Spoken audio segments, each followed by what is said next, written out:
Welcome to the Real Film Nerds Podcast.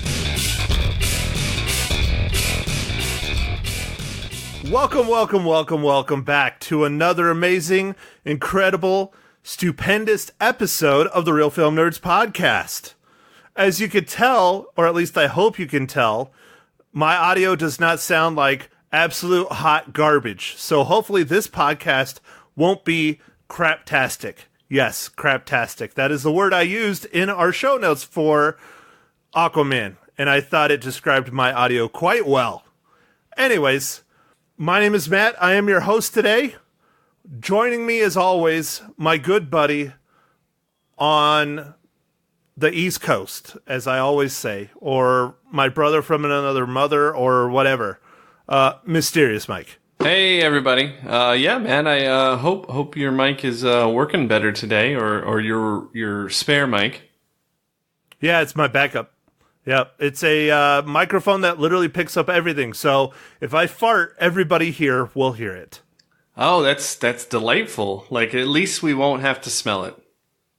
That's true. Smell-o-vision is not in existence yet. Yes, not yet. I feel like it's around the corner, and we're going to have a little robot that'll come in the room and be like, this is what it smells like.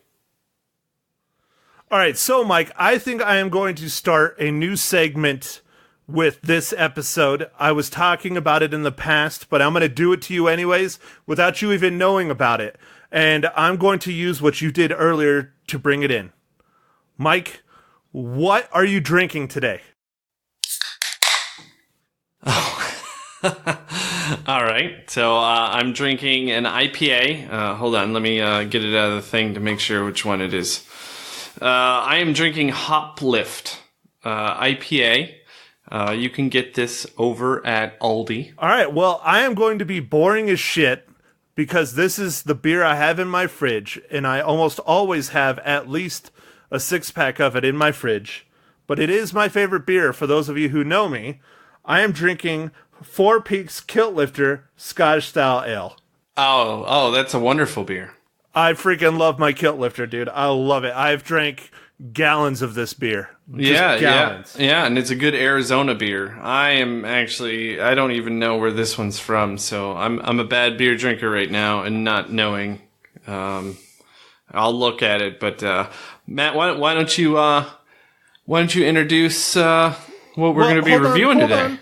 I just figured this is a fun little segment because for those of you who don't listen to us often, Mike and I are beer drinkers. We are not raging alcoholics, at least not. No one's told me that I am. But anyways, we like our good quality craft brews. And typically, not all the time, but typically when we record, I'm drinking a beer or another cocktail of some kind, and so is Mike. So I think it'll just be a fun little segment. We might not do it every episode, because mine will probably be the same. But I think every now and then I'll throw out, what are you drinking? Because Mike is the super beer snob, especially when it comes to the IPAs. Yeah, I do tend to be drinking a lot of different kinds of beer, and often I would be drinking a different one at every podcast. So maybe this is a good segment, Matt. Thanks for not telling me about it. That's great. Well, do you know what would be really fun, too? Is if people sent us beer from their different parts of the country or the world, and we drank them on the podcast. That would be pretty freaking awesome. Well, I would love that. If you want to do that, shoot us an email at nerds@realfilmnerds.com. I mean, dude, that would be freaking awesome. I would totally do that. Yeah, that would be amazing, because it is a little bit expensive to ship a heavier item like beer. Hey, just ship one or two. You don't have to ship us a lot. We'll critique it, and we'll let you know what we think while we're doing the podcast. That'd be fun. Yeah, that would be fun. On that note, real quick, Matt, my beer is from 3rd Street Brew House in Cold Springs, Minnesota. See, they shipped that a long distance, so it can't be too expensive. Well, I mean, who knows? Yeah. All right. Well, Mike, so the other day I was driving around Prescott with a blindfold on, thinking to myself, why am I doing this? And then I hit something, and I'm not sure what it was, but I heard lots of screaming and crying, and then I heard some sirens. And then I decided to move out of the fast lane into the slow lane, which in Prescott, the fast lane is the right lane. The slow lane is the left lane. And then I was like, you know what? I probably should take this blindfold off while I'm trying to drive to work. Yeah. It's a good thing. It's a good thing Netflix issued a warning to not do that, Matt. Otherwise, you would have gone further. But damn it, Mike, you know how much I'm down for a good old-fashioned internet challenge, especially one that endangers my life and the lives of others around me. Yeah. Unfortunately, Netflix did actually have to issue a warning and tell people not to do what we're reviewing, the movie, The Bird Box. So, Mike, that gives us a little lead-in. Let's do it, man. Give us the rundown of the Netflix original Bird Box. Yeah, so this is, Matt, this is a Tributary, because this is a Netflix original, and it's the Bird Box, and Matt was referring to the Bird Box Challenge, which is something that very many people have been doing and posting on the internet, and it's just... Why does everything have to have a damn challenge nowadays? I don't know, man. It's just like, okay, if I shit my pants in the heart of Walmart, is there going to be now the Walmart shit your pants challenge? No, because it's stupid. Yeah, no, Why? It's super stupid. It's fucking get it. I'm sorry, I don't get it. Yeah, like the Tide Pod challenge, like all this stuff is so dumb. Anyway. Isn't there enough in this world to stress out and deal with outside of all these stupid, idiotic challenges? Now I have to watch out for blindfolded people walking around on the streets and in my neighborhood. And Jesus, come on. Yeah, no, it's so dumb. Anyway. Sorry, Mike. Sorry. All right, go ahead. Rant over. Do it, man. Give us the rundown. So we're reviewing Bird Box. It's directed by Susan Bier. The writers are Eric Hesserer and Josh Mallerman. It's starring Sandra Bullock, Trevante Rose, John Malkovich, Sarah Paulson, Jackie Weaver, Rosa Salazar, Danielle McDonald, Lil Rel Howie, Tom Hollander, Machine Gun Kelly. And the synopsis of this movie is 5 years after an ominous, unseen presence drives most of society to suicide, a mother and her 2 children make a desperate bid to reach safety. So I'm just going to go out and say it. This movie was really good, but it's super intense. This is... It's really hard to not draw parallels to... A Quiet Place, because we just recently watched that. You know, it came out in early 2018. Yep. And Matt and I were huge fans of that movie, so it's really hard for us to like separate, or at least for me. But they're both good. It's just different. They're similar kind of stories, but done differently. And I don't know. Well. And that's one of the things you can't really say that this ripped off A Quiet Place, because I'm pretty sure the book, which goes by the same name of Bird Box, was out before A Quiet Place. And A Quiet Place is an original script written by John Krasinski, and I don't know if he wrote it by himself or someone else helped him. But I'm wondering if maybe the original Bird Box book might have influenced A Quiet Place a little bit. Maybe. I don't know. But it is kind of interesting that there are 2 films in the same kind of year. Well, I don't want to say time span, but yeah, pretty close to the same year. Yeah, I mean, this got released the last week of 2018. Yeah. So, I mean, it's pretty much 2019, yeah.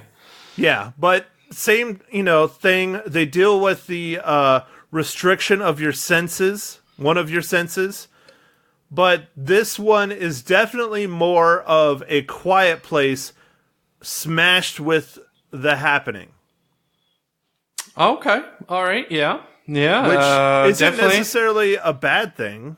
Yeah. Yeah. For me, what I was thinking when I watched this was, A Quiet Place is a lot more, it's like a small, like, it's just, there's, 5, maybe 6 characters in the whole movie. And this movie has a lot more, depth as far as characters and interactions with people and some backstory stuff of some of the different people and cast.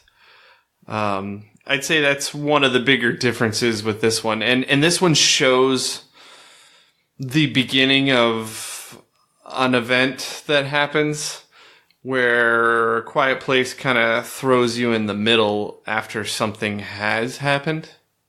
Yeah, and they never explain it to you, but this one, you at least understand the event that's coming. Like, there's news reports going on in the TVs, and, it's kind of in the background, but you understand, like, the main characters talk about it, Yes. There is some indication in that way. It almost reminds me a little bit of World War Z. I was thinking that, or like War of the Worlds, like the remake with Tom Cruise, because they did that a lot in that too. Yeah. But one thing, to go back a little bit on one of your points, one thing that is amazing, this is a much larger cast than A Quiet Place, but look at the freaking actors, man. We have some really decent actors in this movie, and a lot of them.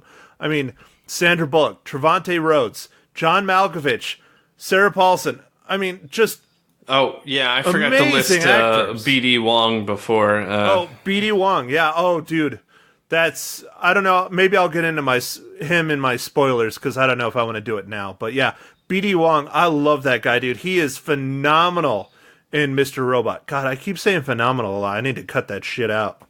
Anyways, he is great in Mr. Robot. In just about every role he does a fantastic job. Yeah, and this movie, I mean, it's super, like, this starts out intense, and it just keeps ratcheting down, and it's good to see this kind of movie, because it is really intense, but it was really well done. And all the actors in it, I thought, did a good job. So it was just, it's kind of like a roller coaster, like, because you're like, what is coming up next? I don't know, but man, I'm on the edge of my seat. It was And the kid actors did a great job too. I mean, that's tough, man. Most of the time, kid actors don't do well at all. Yeah, no, you're right. Yeah, the kid actors did very well. Yeah, they really did. They really, showed off fear and kind of confusion and being dazed at times. I mean, I'm talking about the two main kids that you're introduced to at the beginning, where they just call them boy and girl. So I'm not going to go farther than that, but it's they really did a great job. They really did. They're, anyways. The cinematography was solid. The story is unique to a degree. It's a great fun story. I'm not going to say the cinematography set the world on fire, but it wasn't terrible. The production value was very high as well. You could tell it just came off that way. I mean, this seriously could have, well, Netflix is known for this, though, but this could have been in the theaters worldwide release kind of thing. It really could have been. Yeah, this was definitely a theater caliber movie, and I'm pretty sure Netflix knows this.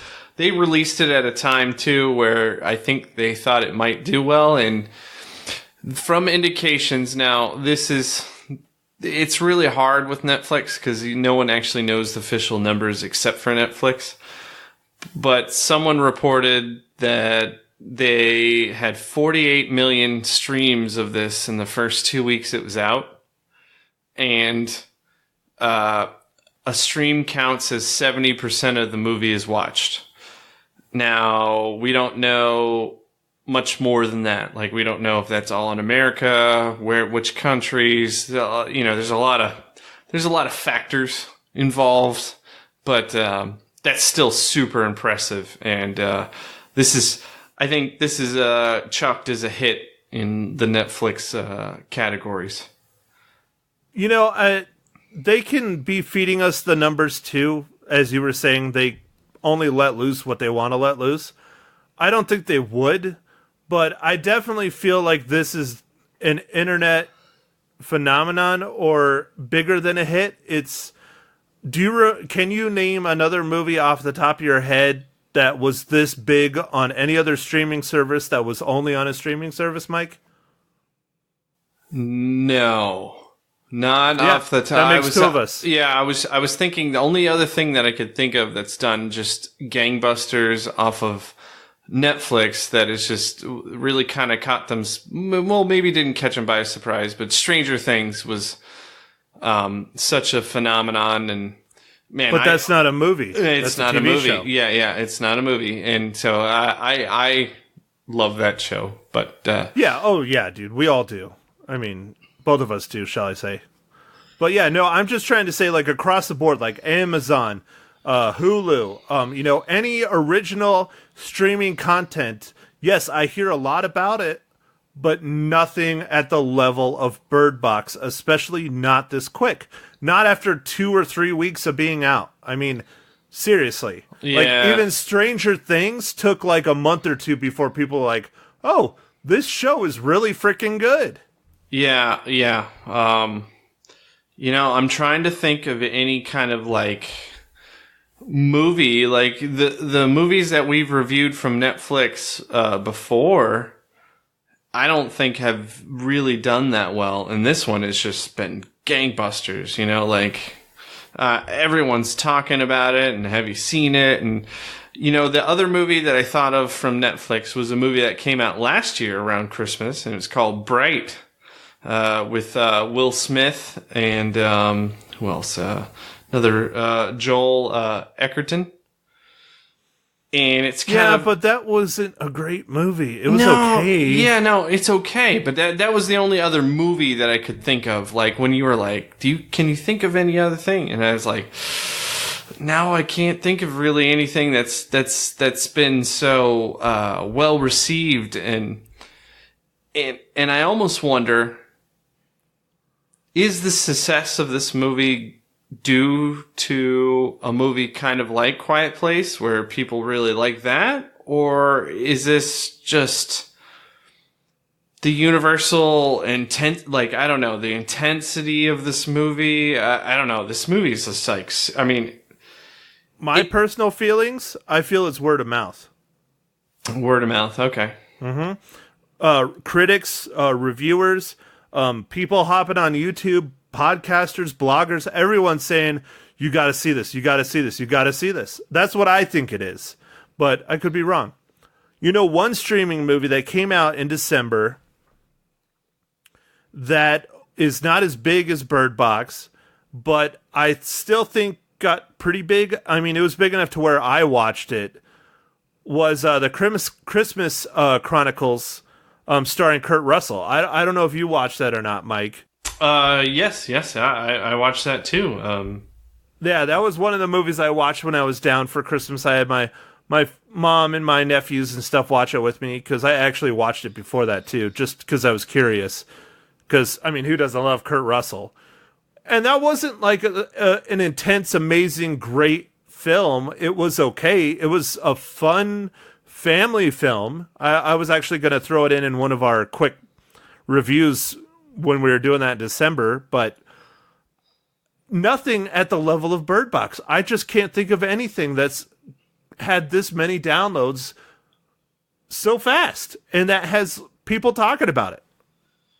Yeah. No, you're right. I think this is their. Netflix tried to do.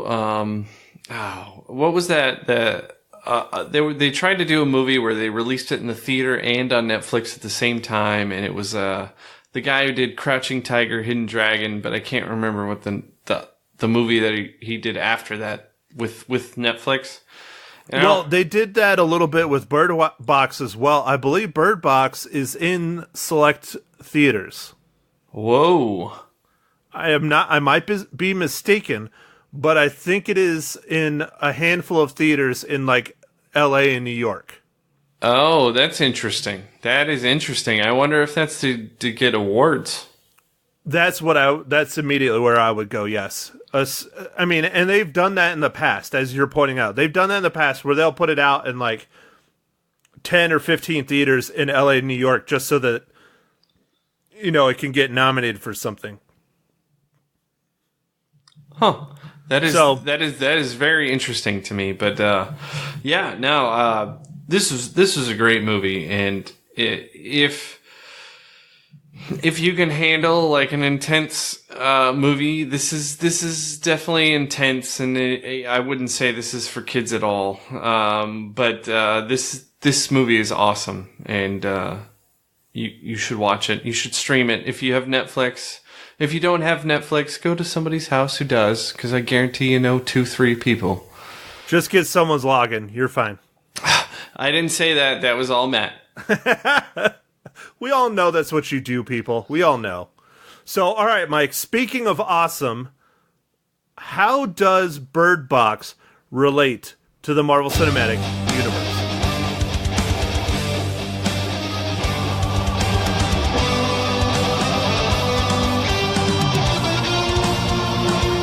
Well, Matt, thanks for asking.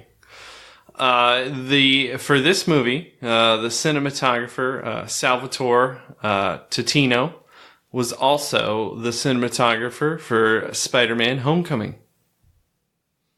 Nice. There's a handful of others that I'm just not going to mention, but there's some other side characters that are in cinematic movies as well. So I'll just leave it at that. But yeah, nice. well, like who else? What do you know? You outdoing me on my job? Well, this dude can't even get like a legit character name. His character name is Whistling Marauder, and I literally think he didn't say one goddamn word in the entire movie, which is kind of depressing because if you see him, you'll immediately recognize him. His name is David Dostmalchine, I think. I butchered that last name, but whatever. He was in a lot of well-known movies. He was in Prisoners. He was in Ant-Man. He was in Blade Runner 2049. He was in The Dark Knight. He always plays like a crazy person, and he plays a crazy person in Bird Box, of course. But to be typecast, that sucks. But he's really freaking good at it, Yeah, I guess he got work. So, all right, kiddies. So that means for the next 7 or 8 minutes, however much we have left in a half hour, we're going to spoil the hell out of Bird Box. So if you have not seen it yet, go ahead and click this guy off and go watch it and then come back and hit play. Yeah, that sounds good to me. Do you want to start it off or do you want me to start off the spoilers? Well, I really liked how this starts out really intense and then it kind of goes into some flashbacks. At first it's a little bit jarring, but as the movie progresses, I think that was a good way of storytelling. I feel like flashbacks are a cop-out a lot of the times, but I think in this film it worked pretty well, especially how they did it. Yeah. At first I thought it was a little jarring. I'm like, what the hell am I watching? And I watched this movie a little bit late, apparently. I don't know. I didn't follow the internets. And, everybody apparently watched this over the Christmas holiday. And I, was watching all the 14 movies that came out this Christmas holiday. So I missed this one. And, that makes two of us. Yeah.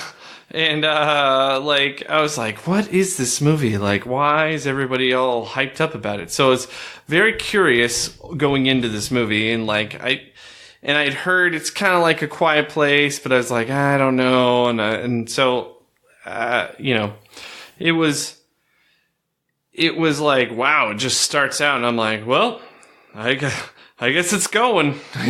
So then I basically just buckled up and went along for the ride and was like, whoa. It's definitely really intense. And, I like that. And man, Sandra Bullock was like, whew.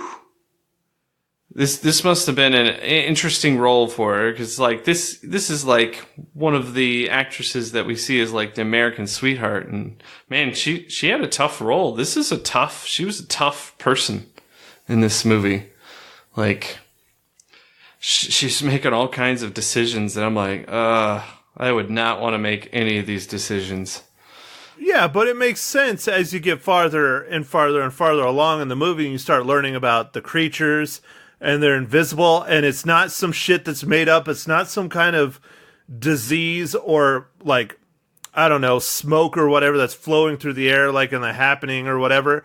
Like they're legit creatures that are just invisible. And when you see them, they're so fucked up that you lose your damn mind and kill yourself. Unless you're already crazy, which was kind of odd, but hey, whatever. I don't want to tear Sandra Bullock apart on this, but I do have a fair share of complaints in this film, and one of them, don't get me wrong, Sandra Bullock looks great. I would gladly date her any day of the week, but to believe that someone that is like in her 50s is pregnant and gave birth, I'm sorry. No. Nope. Yeah, but you're not supposed to know how old she is. Nope. I don't care. I know how old she is. She's an actress. Get someone younger then.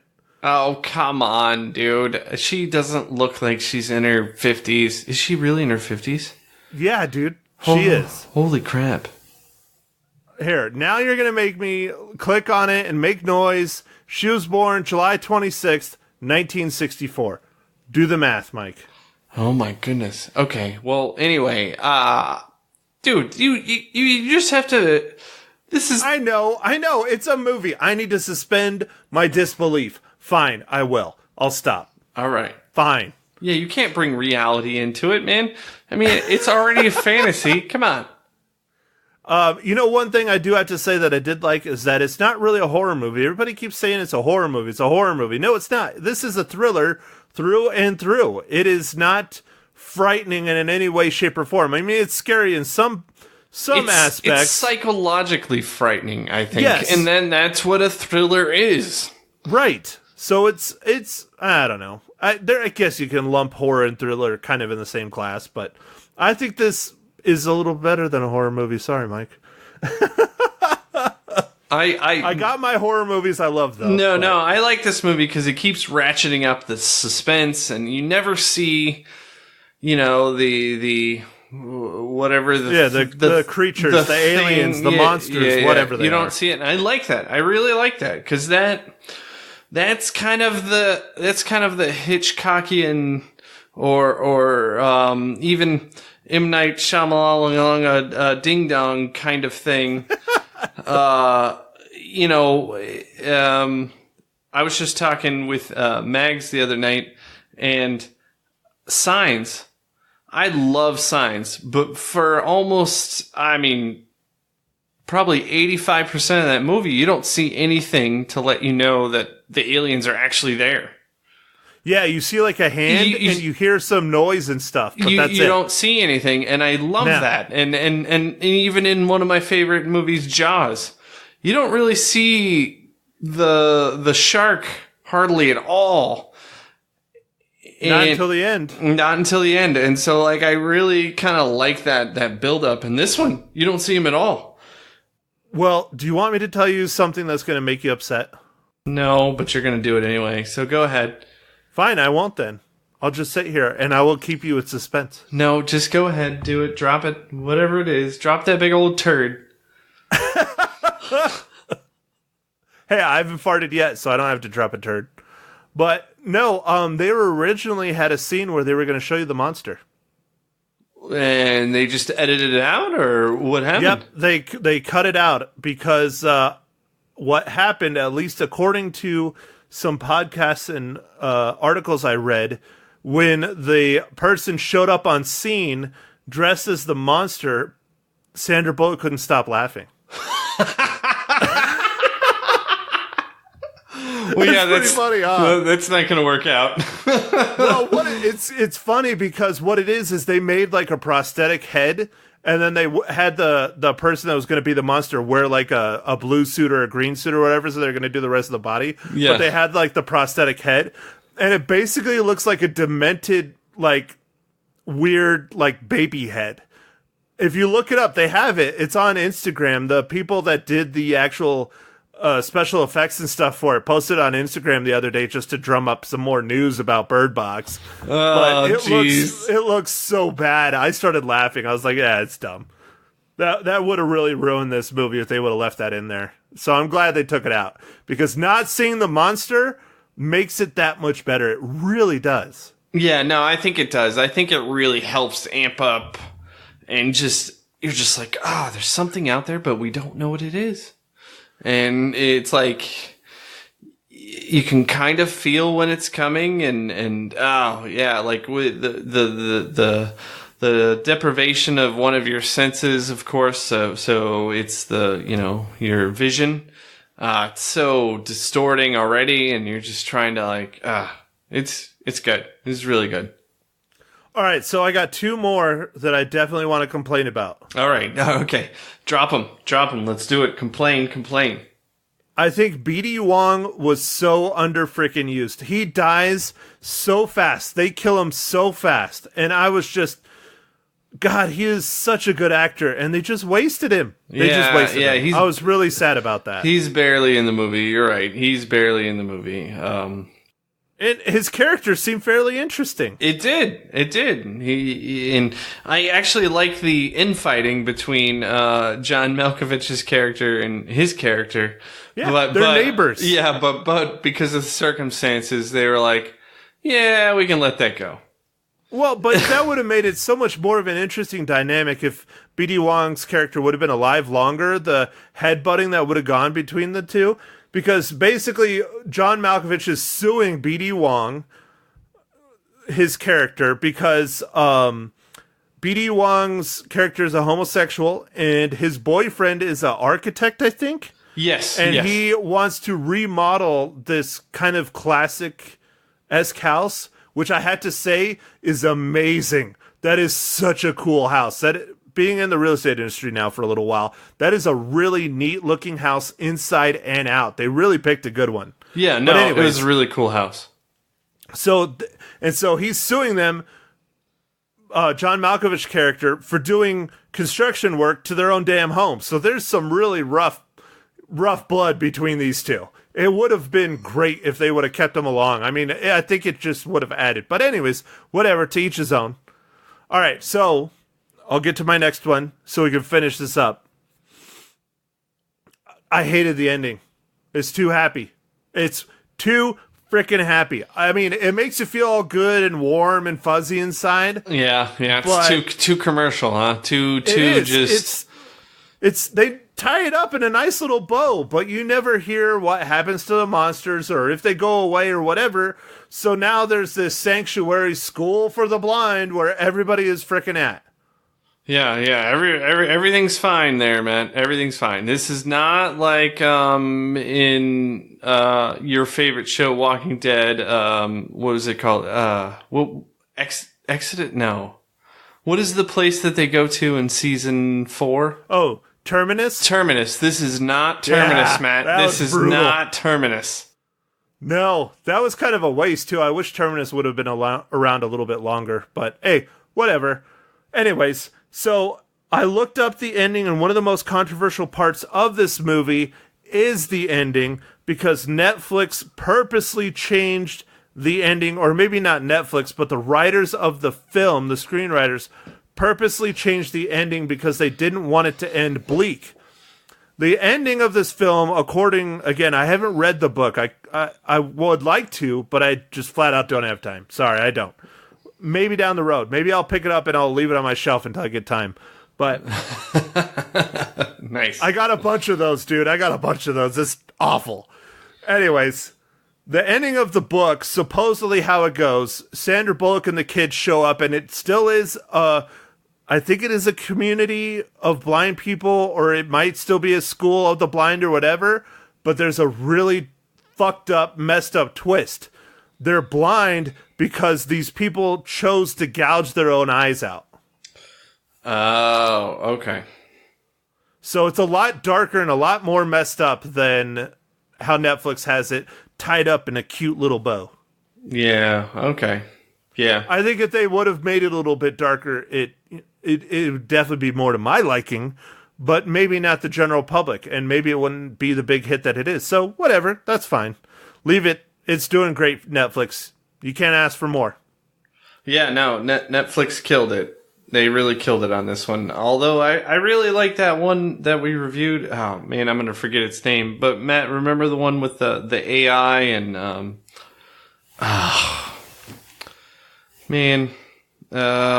Clive Owen? Oh crap. Yeah. You're gonna challenge my memory? I'm older than you. My brain is dead. Hold on. Stand by. Just a second. If you want to look it up or listen to it, go to realfilmnerds.com. Or you can find us on Facebook. Anon. Right. It was really cool, but it just didn't do well. But I think it was really smart and neat, and I wish more people would watch it, because it was a cool movie. It was a cool concept. I don't know. I liked it. Yeah.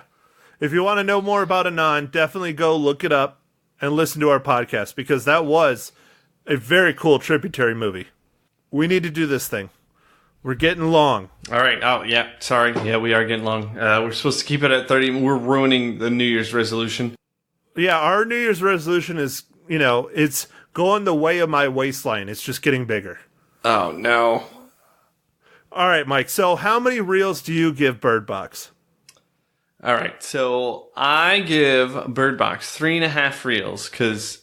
Damn it, Mike! I liked it, man. It's intense, and even though it's kind of similar in Quiet Place, I liked it. It's a good story. It's good actors. It's, it was, I mean, I've got to reward good work. Yeah, what's depressing, though, is that you give it a 3.5 because you liked it. I give it a 3.5 because I thought it was just average. Your rating system is screwed up, man. But anyways, no, I liked it. I thought it was a good movie. I thought the story was great, but I didn't think it was anything groundbreaking. It kept me on the edge of my seat the whole time, which I did enjoy. The acting is fantastic. The actors they got are fantastic. But like I said, there's some things that I was disappointed in. So that's why instead of it being a 4 or 4.5, it's a 3.5. But of course, you love it, so it's a 3.5. Yeah, no, I do. I really liked it, so it's a 3.5. I love this movie. I'm going to give it a C+. Jeez. I'm so glad you weren't one of my teachers. God. Man, Matt, you are an incredible, incredible student. C+. Yeah, it's good. It's good that I wasn't one of your teachers. It's good. All right, Mike.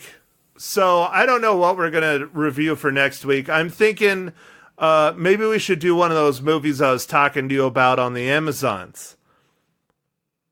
They were released in theaters, but they were indies, and we really didn't get them. Yeah. You might have. Yeah. But I didn't. Yeah. We could do one of those. And then you had one you wanted to see in the theater that's coming out. I would like to watch the new Keanu Reeves movie, Replicas. All right, so let's do that.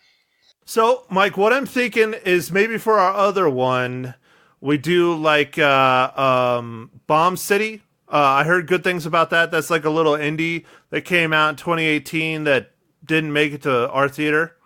Or the other one that I'm hearing just incredible things about. It's it'd be a Tributary, I guess, but I think it was also released in the theaters. I heard it's might be nominated for a bunch of awards, Academy Awards, not Golden Globes, obviously, because that's already over now. But it's You Were Never Really Here. So I'm thinking one of those. Watch the trailers. Let me know. We'll figure out. But let's try and do that for our next one. We'll do one of those streaming movies, and then we'll go see that new Keanu Reeves flick. Sound good? Yeah, man, that sounds good.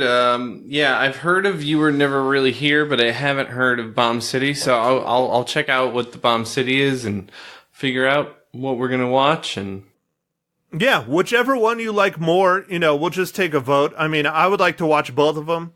I will try and definitely watch You Were Never Really Here before the Academy Awards. Oh, shit. Speaking of awards, we should probably talk about this. Now our pod's going to get really long. No. We are approximately a month away from our 1-year anniversary.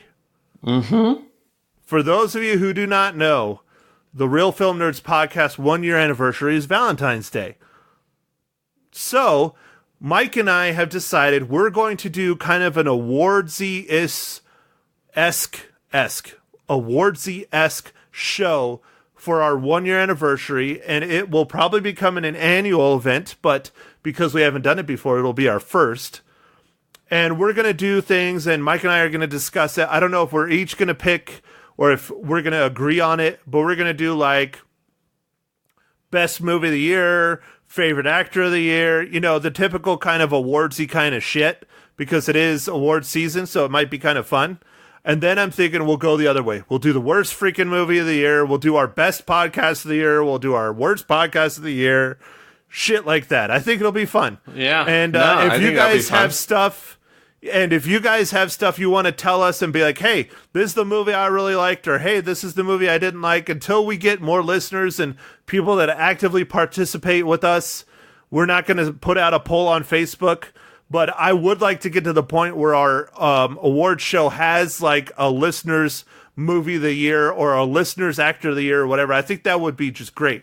But I don't think we'll do it now because I don't think we have enough people that are going to email us. I mean, I haven't gotten one email yet. So, okay. All right. Well, yeah. But if you're listening to this and you want to send us an email, please do. Shoot us an email, send us a Facebook message, whatever. Say, hey, I really, really loved Bird Box. That is the frickin' movie of the year. And hey, maybe we'll mention your name and we'll mention you and say, hey, guess what? John Smith, who lives in Austin, Texas, thought Bird Box was the movie of the year. He's the only one that voted, so he wins. Yeah. You know, why not? Yeah. I think that'll be fun. I want to do it more fun. Yeah, it'll be fun to just look back at the year and look at all the wonderful crap that wonderful content that Hollywood gave us, and we can just, I really felt that 2018 was a pretty good year for movies. Yeah, I think it was for the most part. We got some pretty good ones. There was a lot of garbage, but I thought we got some pretty good ones. Yeah, I think we reviewed mostly good ones. I think I saw some other ones that were garbage. So, Matt, is it out of bounds to talk about movies that I might have seen outside of our podcast? That's one of the things that we will have to discuss because both of us have seen lots of movies outside of what we just reviewed. So, it's a possibility. We might be able to do it. I don't know. That's one of the things we'll have to discuss. All right. For sure. All right. No, I'm not trying to keep it longer, but I was just wondering. Yeah, and honestly, that's one thing we need to sit down and start thinking out. Because I don't want to make it a super, super long show, but I definitely think our 1 year anniversary / first awards, I think we should do probably an hour-long podcast. I don't think we'll have a problem doing an hour. Yeah, probably not. Anywho, all right. Well, Mike, not to keep it going long, but I just wanted to throw that out there because we are about a month away, and so that I'm really looking forward to that. I mean, I was thinking about it just the other day. I was like, man, that's going to be a lot of fun. I got to think of, both of us. We need to think of some fun, cool categories to come up with. All right. Yeah, I'll try and think of a couple cool categories and you think of some stuff, and I think we'll have a little bit unique take on the normal categories. Yeah. But I think we definitely need to do a Tributary of the Year and Legacy Cast of the Year, and I definitely want to do like just best podcast and like worst podcast, and not movies, just us recording. Okay, all right. Which ones we thought were the best, which ones we thought were absolute shit. Okay, all right. So stuff like that. Okay. And maybe we'll do like the best movie we didn't see and the worst movie we didn't see. Or no, not see, we didn't review. That's what I meant to say. Okay. All right. See, then we could do that. See, I'm already thinking about it, but now I'm extending the damn podcast. But see, we could figure it out. And I was thinking maybe even we do like maybe TV shows. Not a lot, but do like our favorite TV show of the year or something like that. Because you and I also watch a lot of TV as well. So. Oh man, I don't know. You're adding so many categories. I think we're gonna stick to movies, but we'll talk about it. And then we should do how many times you've hit your mic stand. Oh, come on, man. All right. I know, I'm getting too long. All right, Mike, go ahead. Let's call it an evening. Call it a day. Call it a night. Whatever time of day you are listening to this. I can keep talking, but I want to drink some more beer. So, Mike, go ahead. Tell us what you want to finish it out with, and then just finish it out. All right. Thanks, everybody, for listening. And we really encourage you to watch Bird Box and enjoy this new media that Netflix is making for us, because it's killer. And we'll catch you on our next pod. Thank you for listening to The Real Film Nerds. Now, don't forget to follow us on Facebook, Twitter, and Instagram at Real Film Nerds. Now, go out and catch a movie.